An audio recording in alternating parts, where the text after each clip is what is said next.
Good afternoon, everyone, and welcome to the Break Thru U podcast. Josh Rosales here, and I am crazy excited to have Tally Bevis on the show today. And I'm really excited to dig into what Tally is doing currently, what are the future goals, and everything that you've done as Miss Tennessee. And so I think during the time that you served as Miss Tennessee, I mean, there was just a lot. I mean, we had COVID and everything else happened, and it was just challenging times. But I'm really excited to hear like how you navigated that because, you know, we have the governor of Tennessee, and then we have other entrepreneurs and leaders in our community that have also helped navigate this state through different challenges. And being Miss Tennessee, I mean, you've had to help navigate our state, and not just on the state platform, but on the national platform, and probably on the world platform. And it's kind of interesting to hear your thoughts on some of that as well. But we do got some questions we'll go over. But all of that to say, welcome, Tally, to the Break Thru U podcast. Super excited to have you. Thank you so much for having me. Definitely. So first and foremost, the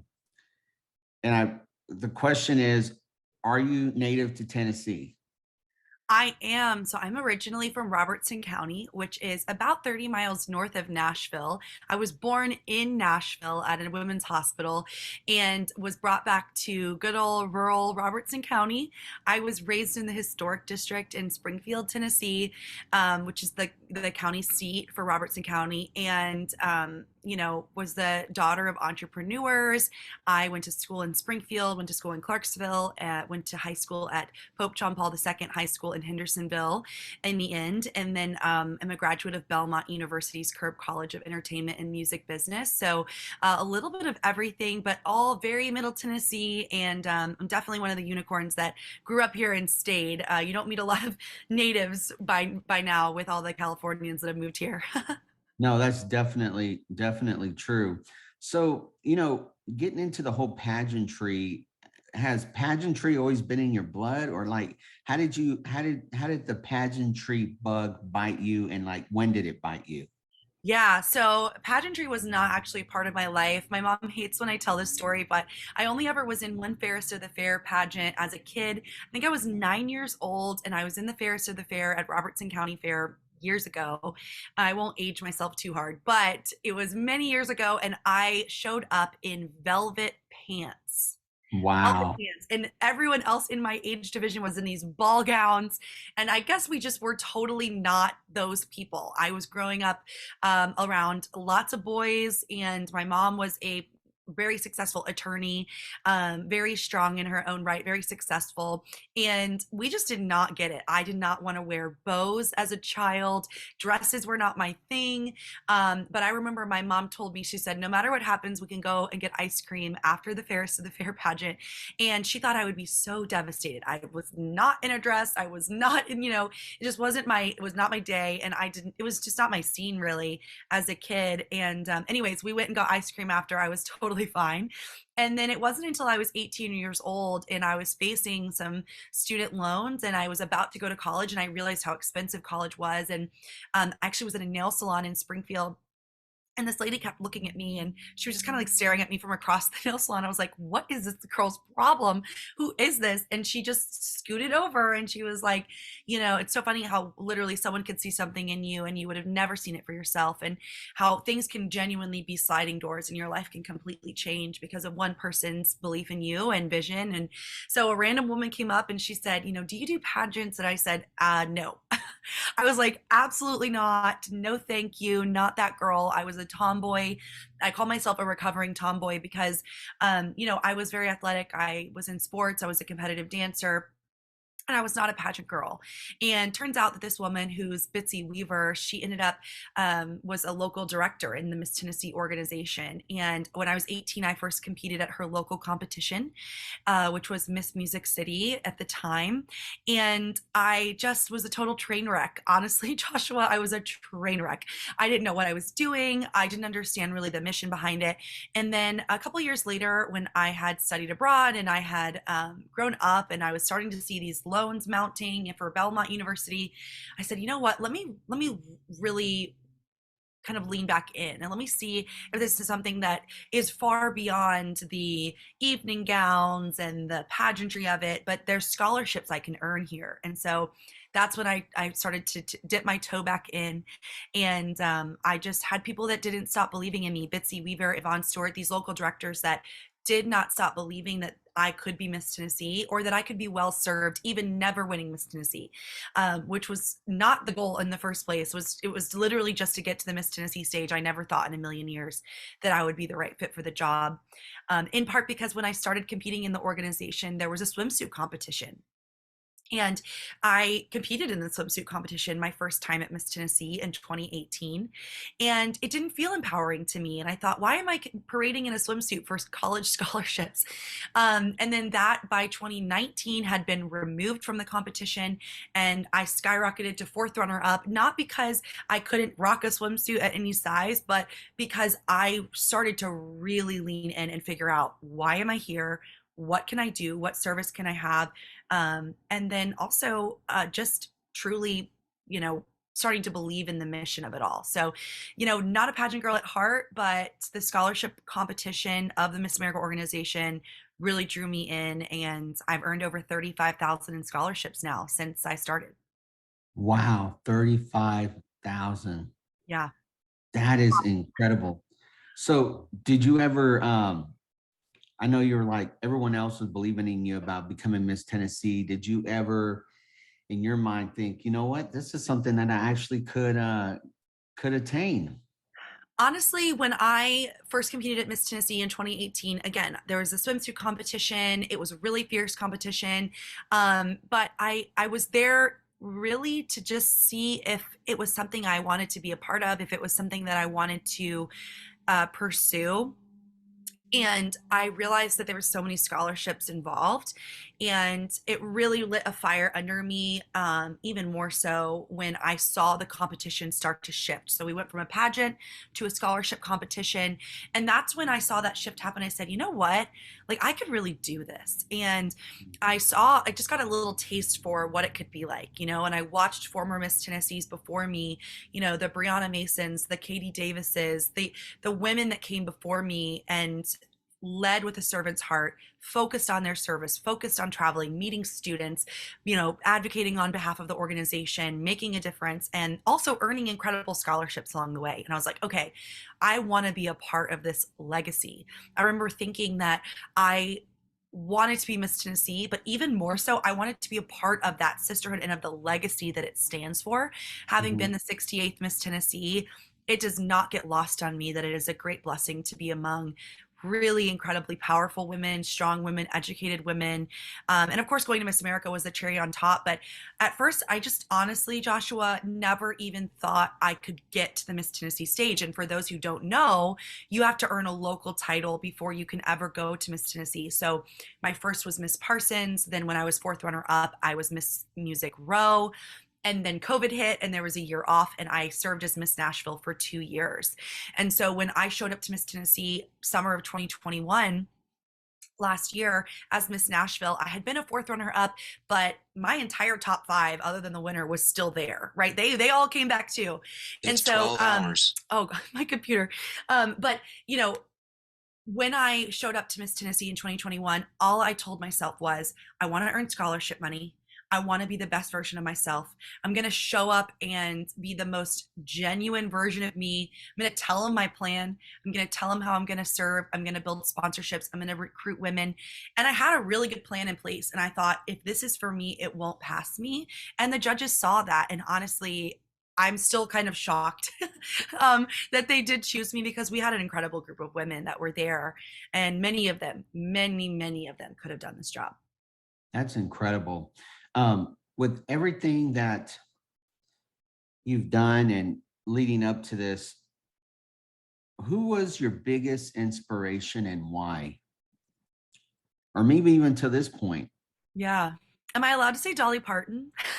Yeah, I mean, Dolly No, I Parton, love Dolly. her story is incredible. I mean, I saw her, I think she had a documentary on Netflix or something, but you talk about a woman that overcame some challenges. Yeah. Yeah, she really did. And actually, Miss America has a talent portion, and I sang and played piano and sang Here You Come Again by Dolly Parton. And I did that at the state and the national level at Miss America last December. And I love Dolly. I mean, I think she's a philanthropist, but she doesn't even like when people call her that. She's a musician. She's, comes across as this sort of dumb blonde. And then she was interviewed to say that she just let everyone think that about her. And then she had all their money. She Yeah. had built this amazing, amazing part of her career by allowing people to underestimate her. And I think I was definitely underestimated going into Miss Tennessee. And I think a lot of times being a blonde girl from the South, like there's always misconceptions, right? Everyone has their own idea of pageantry. Everyone has their own idea of the blonde in the room. And so having a business administration degree, I knew that I could do the job of Miss Tennessee. And I knew that, that I was equipped with the tools to do it. But people have to see it in you too, right? And people want to work with who they like and they trust, not just who can have all the pieces and do it. And so, I mean, obviously, Dolly Parton is a huge inspiration. She's amazing. I sang her one of her, first million selling records or whatever. And that was amazing. But also, I think it's the women of the organization, right? It's former Miss Tennessee's, like I've mentioned. It's the local directors, Bitsy, Yvonne, these women that just didn't give up on me. And those were people that were really inspiring. My mom was never a pageant girl. She's a lawyer. She's very, she's strong, and she we both, I think, had to reimagine and reconfigure our perception of the pageant world and of the Miss America organization. And that, I think, in and of itself was an inspiration, watching my mom jump into this dream with me. And I was very blessed to have her support in it. And so, gosh, yeah, I think it's powerful women all around me, inspiring me and pushing me and telling me that I can, from a really kind of from the very beginning of the journey. Wow, that's incredible.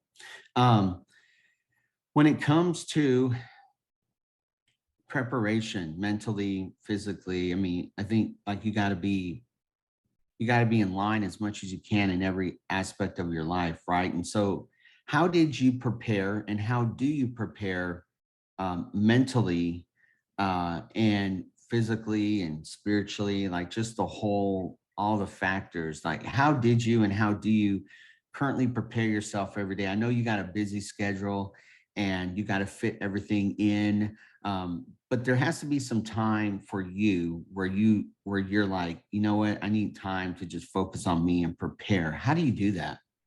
It's a really good question. Preparation looks different for everyone. And Mhm.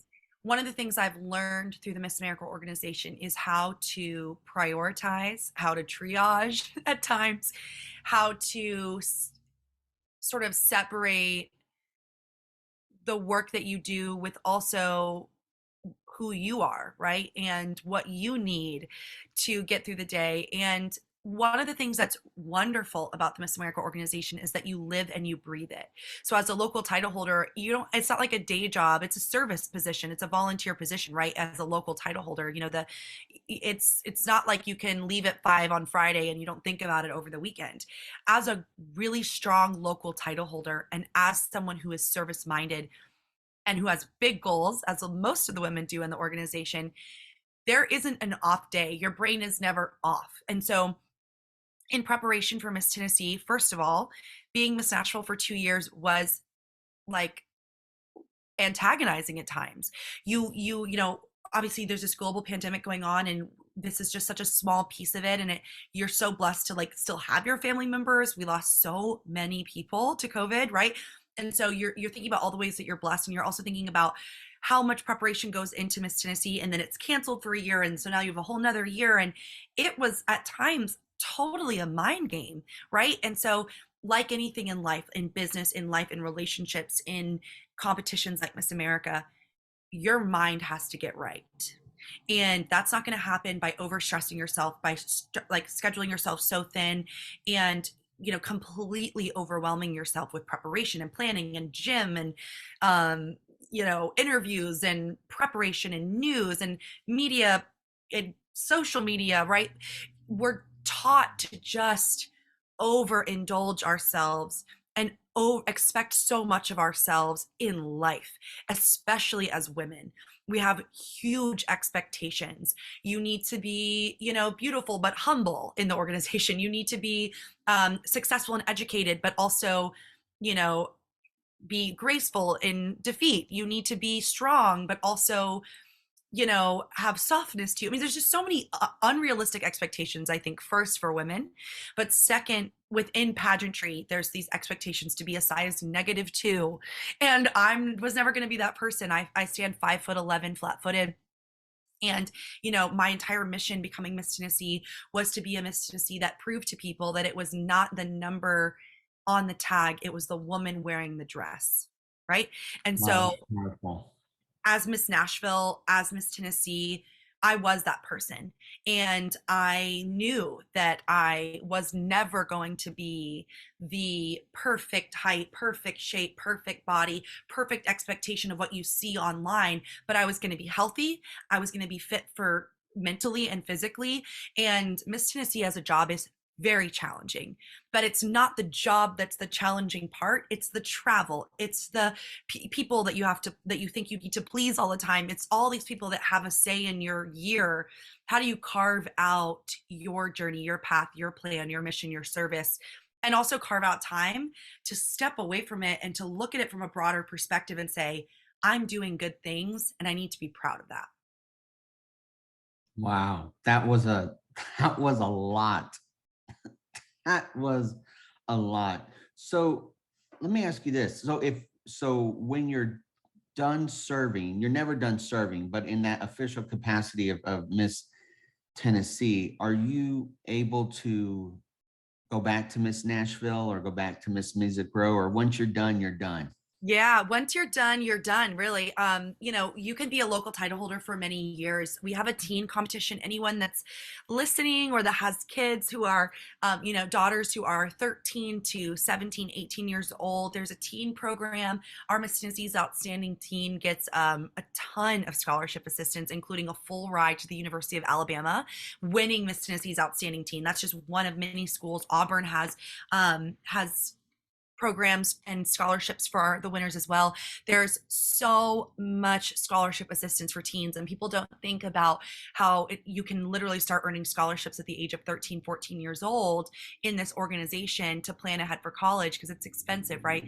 And then from 18 to about 26 years old is the Miss America organization. So there's Miss America's Outstanding Teen, and then there's Miss America, the original competition, the original pageant, literally the OG. And within that age range, you can compete every season. So I first competed when I was 18 years old, came back when I was 20, and actually went to Miss Tennessee for the first time when I was 21. So you don't have to win your first local competition. You don't even have to go to Miss Tennessee your first couple seasons. I'm proof that you can really grow outside of the organization, and then you kind of get into this place where you're fit to do the service, and you're in the right place for yourself. And so you can compete throughout those years, and then you can compete at Miss Tennessee, earn scholarships every time. Traditionally, everyone that goes to Miss Tennessee as a local title holder earns at least $500 as a local title holder, at least, and at least 1,000 more at the state level. So being a local title holder in the Miss America, Miss Tennessee program, you're, walking away with at least 1,500 in college scholarships every season as a non-finalist. You don't have to win to earn scholarships. So as a fourth runner up, I had formerly won $5,500 in scholarships. As Miss Tennessee, I earned over 17,000. So you earn as you go. So once you're Miss Tennessee, though, you go to Miss America one time, you earn an additional at least $3,000. I won an additional 11,000 in scholarships at Miss America. I was already Miss Tennessee, had already earned 24,000, and at Miss America earned another 11,000 from the awards that I had earned at Miss America. So that being said, once you're done with that journey, that's your journey, right? And so I think everything is a chapter. Miss America is a chapter of your life, and being Miss Tennessee was a chapter of my life. And as I'm always going to be a forever Miss Tennessee, a former Miss Tennessee, a part of that legacy, it is 1 year of service. You go to Miss America, can't win them all, right? And then you're done. And That's part of the magic of the Miss America organization. You don't just go to another state, another, county and compete again. That's just the journey of being a part of the organization. It's done, when you're done, when you've earned that and you've peaked at the state level and national level, you're proud of that and you can kind of move forward with that. So I know community service is really important to you. What are you doing now in the community to give back? I know you're doing a lot, but what are you doing currently to give back? What are you involved in? Yeah, well, first I'll mention that the Miss America organization has a social impact initiative for every single local title holder. So what that means is from the local level, you create a mission, a platform that you really believe in. And so one of the things that I was really drawn to from the beginning was voter registration, civic literacy education, volunteerism in general, and sort of the power of citizenship. And I built a social impact initiative called Vote with a Vision, which was encouraging people to vote and volunteer and voice their values and to vote with a vision of who they want to represent them, not just party lines, but really who do you want to represent you? What are your values? What do you stand for? What do you believe in?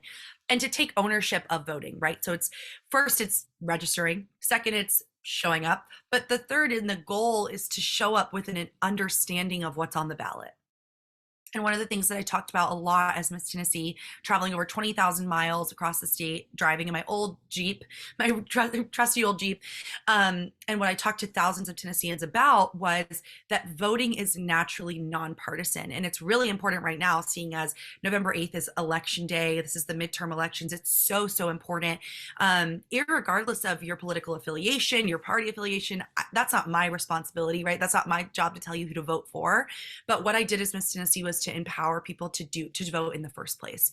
I met students who didn't know what the Electoral College was, and they were March seniors about to graduate from high school. Their government class hadn't covered it, right?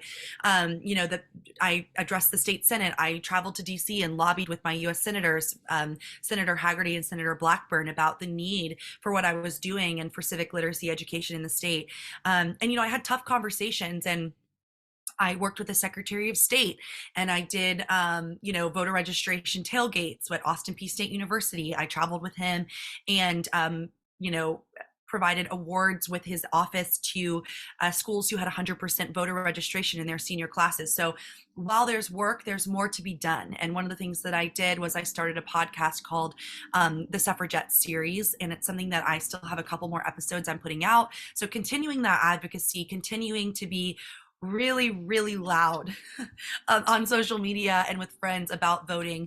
I joke that if you came within 6 feet of me during my year of service, I asked you if you had registered to vote, because that's so important. And so, continuing that advocacy, working in those ways, continuing conversations on social media, and, Vote with a Vision is still something that I have active, and it's something that I'm going to continue to do as it transitions in the future to a lot more, hopefully, just continuing the advocacy. And Tennessee traditionally has pretty low turnout. So the work is not done. It's super low. Yeah. So my wife and I have always been involved in politics on the local and state level. Being Mexican and my wife being Puerto Rican, we're very involved in politics on a Hispanic level. There's not a lot of Hispanics on either side of the aisle that are represented. You have a lot of African Americans that are represented, on one side and not on another side. However, like for Hispanics, and even in the state, my wife during COVID, she got just tired of all the confusion, and so she decided to throw her hat in the ring and ran for school board here in Rutherford County and won. I mean, you talk about campaigning, our whole life was on hold. Like, we had no weekends. After work, I get off of work, come home, my wife, the same thing. We start door knocking. We door knock till 8:30, 9 o'clock at night, making phone calls, blasting text messages, going to fundraisers, going to events, going to just so many different things. And it was like, success is on the other side of hard work. And Mm. A lot of people don't really understand, or they don't really care about their vote and voting.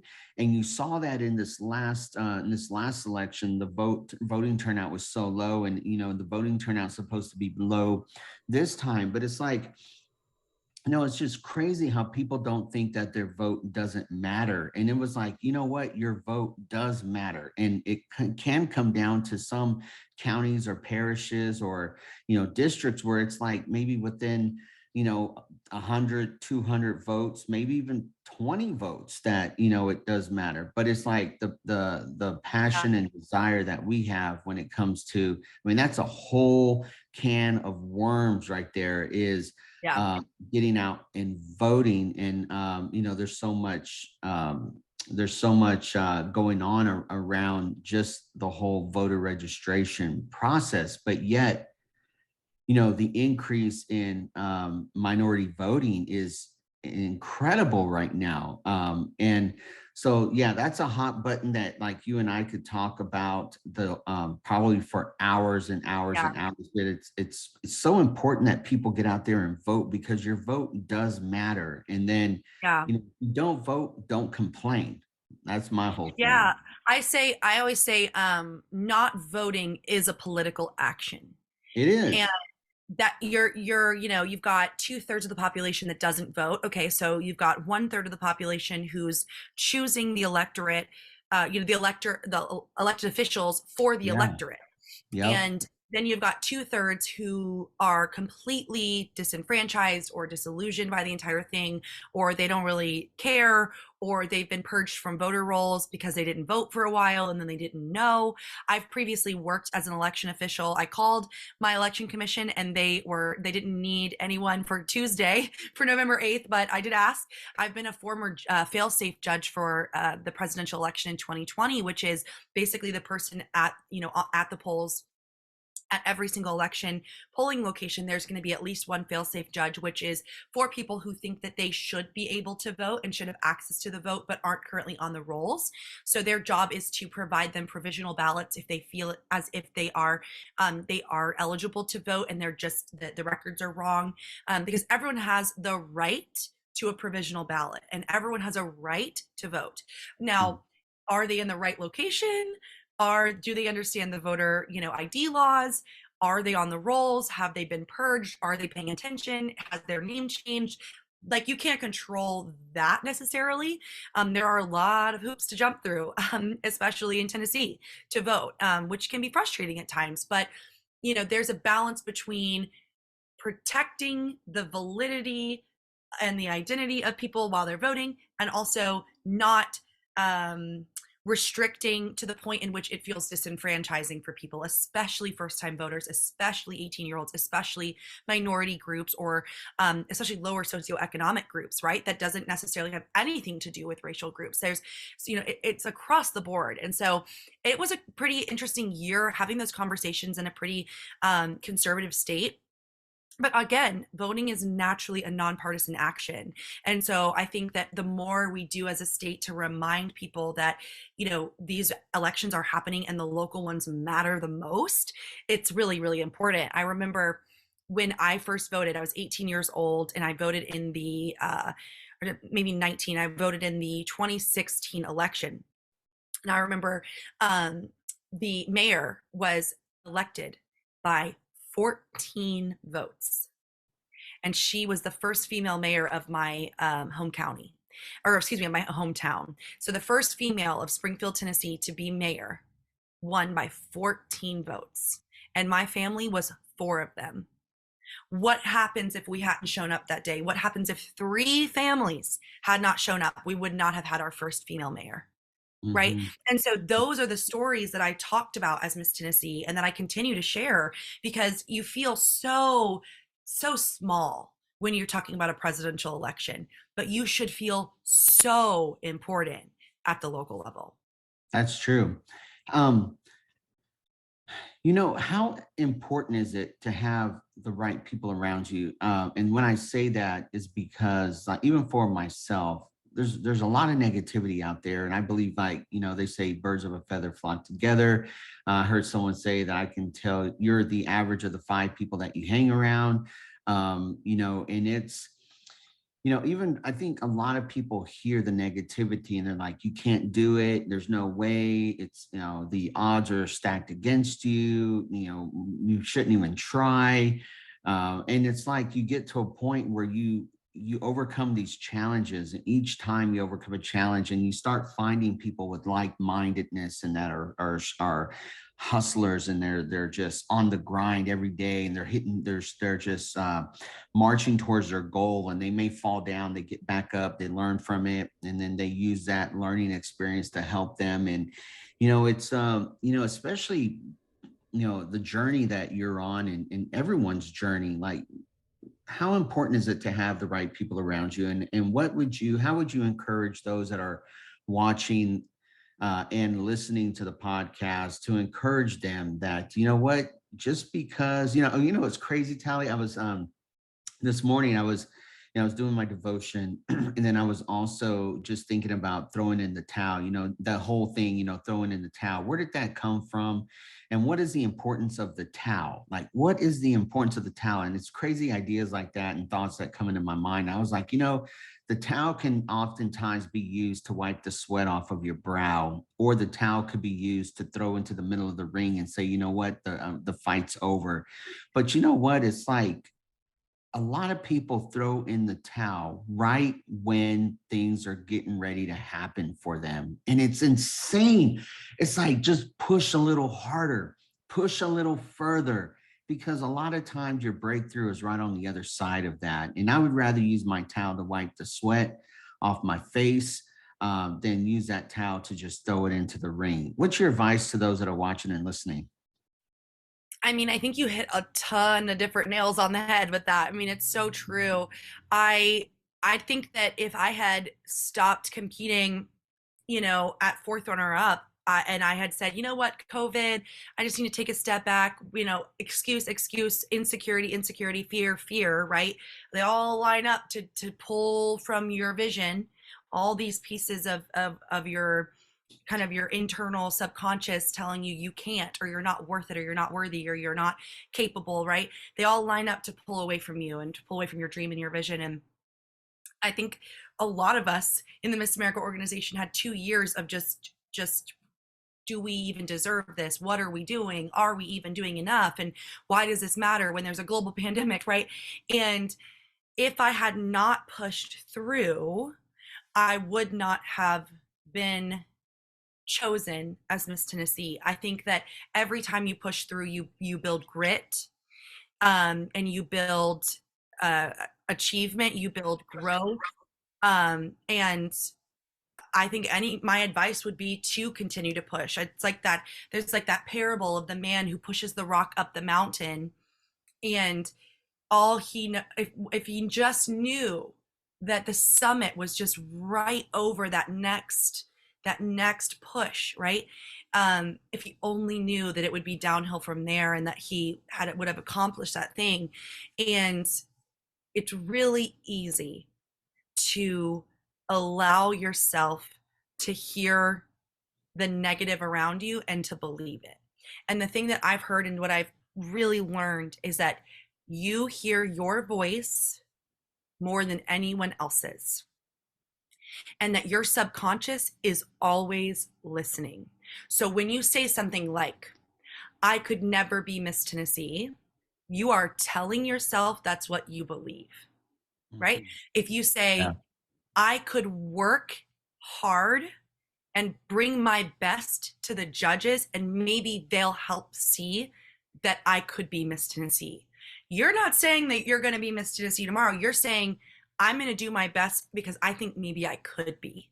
Then now you're hearing, you feel the same way, right? You're still afraid, but your subconscious is hearing you say that you could do it, not that you can't, not that you couldn't do it, right? So literally, if you have to look yourself in the mirror and force yourself to say affirmations in the morning, until you actually believe them, I would do it, because your subconscious is hearing you all the time. What you think about, you bring about. What you focus on manifests. If it's negative, if you're judgmental, if you're constantly comparing yourself, if you are putting others down, your subconscious is hearing that, and that's all that it's feeling. It's all that it's fueling, all that it's feeling. If you're saying, look at what they've accomplished, it's inspiring to me because I know I can do that too. That there's a shift in the way that your mind is listening and the way in which your heart is growing. And even in life and in business, money makes you more of who you are. And as you grow in business, in your finances, in your life, in your relationships, whoever you decide you're going to be that person. Whether it's that everything is half empty or the glass is always half full, you are right. You are Mhm. right in that. And so it's so hard because you want to stop and you want to quit. And I've totally had moments where I've quit. But my recommendation is you're allowed to quit for 20 minutes, and then you get back up and you keep going. You don't tell anyone you quit. You quit for 20 minutes in your head, and then you get back on the horse and you say, you know what? I deserve this, because we don't get another shot at this at life, and every day genuinely is a blessing. And why not just go so hard towards your goals, so hard towards your dreams, because no one's going to remember if you failed or if you failed forward when we're all gone, you know? Exactly. No, that's so true. And my last but not least question goes hand in hand with that is, how important is mentorship to you? How important has it been to you? How important does it continue to be to you? And what is your um, advice to those that are watching and listening about having a mentor and how to get a mentor? Mm. One of the first things I want to say is that when I was 15, I went to a mentorship academy for a week in Tulsa, Oklahoma. Random. My mom had been at a business conference, and the man speaking had just announced that he had a new teen conference. I think I was 15, honestly. And I mean, this is a decade ago. So I what I don't remember is all the nitty gritty, but what I do remember is that he told me, and he told the group of us, there's about 40 of us, he said, treat your mentor the same on day 365 as you treat them on day one. The respect that you have for your mentors should never change. Complacent, like there's no room for complacency. There's no room for, you've heard of familiarity breeds contempt, right? You think you know someone, you think you know now enough from that person. You'll never learn everything that someone can offer you. So my biggest advice is treat a mentor on day one the same on day 20, the same on day 200, the same on year 10. No matter where you go in life, wherever your business goes, wherever your career goes, wherever your pageant goals are, I still treat my local director from Miss Nashville the same, even though I have been to Miss America now. I know what's on the other side. I earned that. But what I do know is I wouldn't have been there without her. And I Mhm. think that mentorship is so important. It's like that game Shoots and Ladders. You ever played Shoots and Yes. Ladders? Hmm. And if you haven't played Shoots and Ladders, it's so fun. It's for like 6-year-olds, but I would still play it today. And you're going up a map that kind of looks like Candyland, right? You're going up, up, up, up, up, and on certain spots you're going to hit a slide, and you're going to go all the way back down, right? And you're going to have failures, and you're going to have pushback, and you're going to fall down these slides, right? In life, it's going to happen. Trust me, it's going to happen. But then you're going to land at times on these spots that are ladders. So you went down on a slide, and then you just drew yourself back up. You pulled yourself up by your bootstraps, right? Because you failed forward, you failed forward, you failed forward. And then you hit a spot that's a ladder. And those ladders are mentors. They are mentors, and they pull you up. You climb the ladder with them. It's like getting from point A to point C without having to deal with B, because someone's already done it. And so allow yourself to be reminded that you don't know everything. Allow yourself to not be the smartest in the room. The best way to grow is to be the dumbest person in a room. Because if Hmm. you're the smartest in every room you walk into, then you are not growing. You are not being pushed. You are not pulling yourself out of your comfort zone. And the last thing I'll say is that mentorship is how you get out of your comfort zone and into your growth zone, because you're not going to grow from your comfort zone. You're going to stay where you are. And it's so warm and cozy and comfy and soft and just so great to you in your comfort zone. It's like when you wake up in the morning and you don't want to get out of bed. But Mel Robbins has a 5 4 3 2 1 do it mentality, and her book I is like amazing. Mel. She's so great. And Mel says 5 4 3 2 1 do it. Right? So get out of that warm, cozy bed. Just slide out of bed, get out of bed. It's chilly, you don't want to do it, but then you're so proud of yourself that you did. You got up a little bit earlier than your alarm. You woke up before your alarm and you said, you know what? 5 4 3 2 1, I'm going to use this time and I'm going to grow and I'm going to push myself out of my comfort zone. So yeah, chutes and ladders, 5 4 3 2 1, and treating your mentorship the same, and treating mentorship as a true gem, and it's a true commodity in any goal that you have. That is incredible. So organizations that you're involved with, if someone's, for those that are listening and watching, saying, you know what, Tally, I want to get involved with organizations that you're partnering with, or what you're doing, your initiatives for voting, like how do they partner with you? Yeah, so first off, they can always reach out on social media. I'm at the Nashville Blondie on Instagram. And number one, like, message me. I would love to connect you. I would recommend that people register to be poll workers. Obviously, we're kind of up to the end of this election cycle, but one of the fastest ways that you can not only do a great service, right, and be a really awesome, engaged citizen, but you can also get paid a little bit, is to be an election worker. So that's a really awesome opportunity.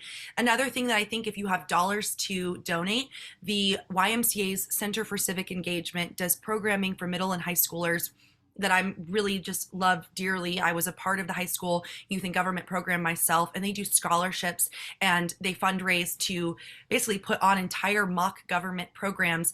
And it's where I learned respectful debate and dialogue. It's where I learned about the legislative process. I learned about the Senate and the House, and how do they work together, and who votes on what and in what order. And it's a lot, right? And so to really be able to respect the legislative process and to understand how to write bills and to understand how a budget gets passed for a state level, that's like insane knowledge that I wish every single person had. And youth and government is a way that you can do that and you can learn those skills. So I would recommend to donate to the youth and government program or the Model UN programs through the YMCA Center for Civic Engagement. That's something I'm going to continue to fundraise for and to be a part of for the rest of my life. It's a program that honestly built me in many ways. And so that's where you could send your dollars. But also you can compete in the Miss America organization. I'm happy to guide people to the right places, 13 to 26. If you need college scholarships, if you need good friends, if you need women empowered, people to be around, it's the right place. So I'd say Miss America, youth and government for fundraising, and also just be a part of the election cycle. Mm-hmm. No, thank you so much. And for those that are watching and listening, definitely reach out to Tally on social media, start a conversation. Tally, thank you so much for joining us. I had a wonderful time just speaking with you, and you got so much on your plate, but it's all purposeful, right? It's not, nothing is like just a miss. It's all purposeful. There's a purpose for everything that you're doing. And so thank you so much for taking time to be with us. Absolutely. Thank you for having me, and thank you for all the advocacy you do on a daily basis. I don't know if you sleep, honestly, because you do so much amazing work and your podcast is so great, and you're bringing really amazing conversations to people, and you're just advocating so well and so importantly for minority communities in Nashville. And I just want to affirm that people are seeing what you're doing, and you guys are really doing amazing work. And shout out to your wife for campaigning her butt off with you, and congratulations to her as well. Thank you for having me on. No, definitely. Thank you.